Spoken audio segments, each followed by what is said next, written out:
Charlotte Simon. I met Charlotte a couple of years ago with Robin Marsh of UPF, and I was very, very moved by her story and her setup of Mothers of Congo, based in the UK, advocating for an end to the war and violence, rape of women and girls in the DRC. Charlotte told me that the whole journey started when she was on holiday in the DRC in 1998 in the town of her birth, Kisangani. And she witnessed the invasion of her country by neighbours, Rwanda and Uganda. And she was absolutely traumatized by what she saw. And then when she returned to the UK, she was even more surprised that there was nothing out in the media.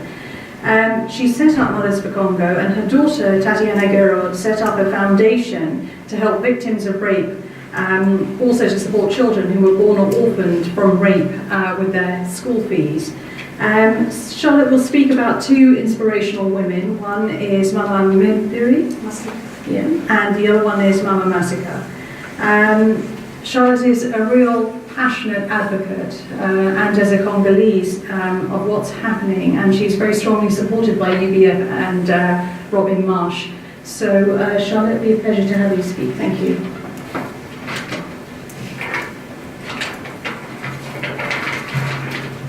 Good evening, and thank you very much for being here tonight. As Ruby said, my name is Charlotte, and I'm from Congo originally. The question is, the first question asked is, why is Congo such a terrible place to live? I grew up in the Congo till when I was 14 years old. And the Congo I knew was the Congo of love, the Congo of caring, the Congo of welcoming people. People used to come to Congo, felt secure. Or the foreigners who looked after neighbors. And the Congo that have been described by the media in Europe. Even the Congo I knew in 1998, when Rwanda and Uganda invaded my country, I was there. I was there because imagine now, I'm 61 next month. So at the time I was in my 40s. So I wasn't a child. I wasn't someone who will tell stories. In 1998, I was shocked to see that two countries can come in one sovereign country and fight inside that country for the sake of, asking who's going to be responsible for the wealth of that country. That's exactly what happened in Kisangani. Rwanda and Uganda fought inside Kisangani for the sake of who's going to be, responsible for the wealth of Kisangani. And now, back to England, the story, we forgot about Rwanda, we forget about Uganda, we don't talk about anymore. All we talk about is civil war. Why? There's no civil war in the Congo. We are about 400 something ethnic in Congo. So the question I always ask, who's going to fight? In fact, I want to ask people who's fighting who. Which ethnic is fighting who? Mongo is fighting Baluba, or Bakongo is fighting another? I don't think so. We've never heard of that. Because when there was ethnic war in Rwanda, they said Tutsi and Hutu. Isn't it? They said Tutsi and Hutu. They described two ethnic fighting. But in Congo, they say ethnic war. Who's fighting who? We are not stupid. And I would think it's time to stop all this.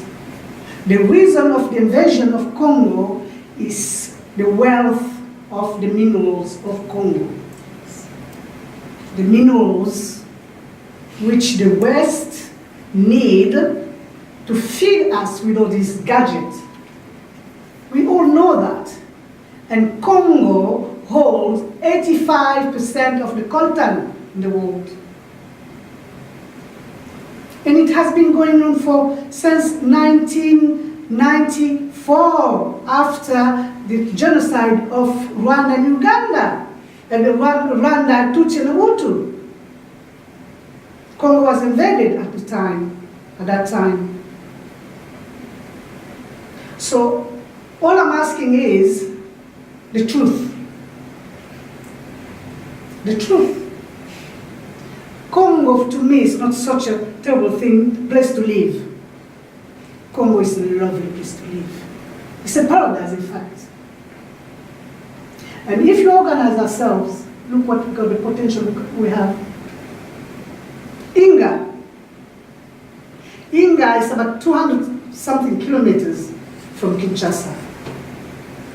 The Eyenga hydropower can provide electricity to the whole of Africa, even Europe and Japan.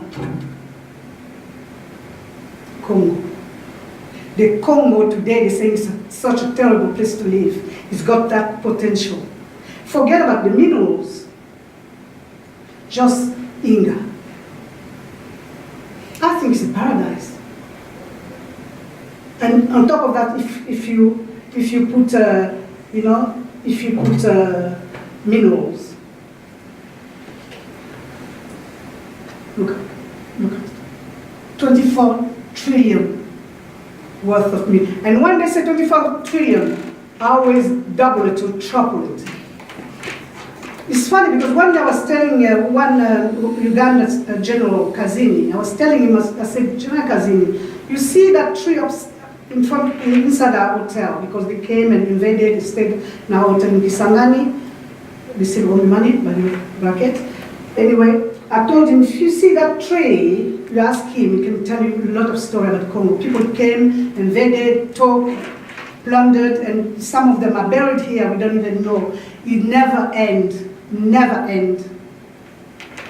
And other resources, fishing, agriculture.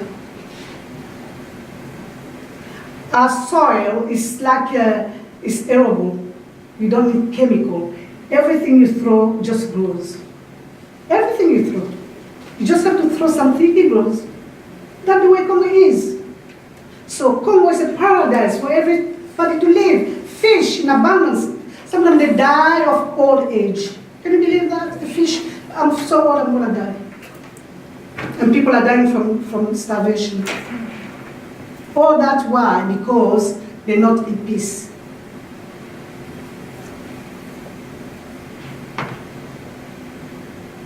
This will be a hub of development if the West, and I'm saying it, the West let us organize. Because we can organize, we're capable of organizing ourselves. They don't want us to organize because it's so rich. All the thing about minerals, those minerals, but it's not all. It's not all. There's more than minerals. If they let us organize ourselves.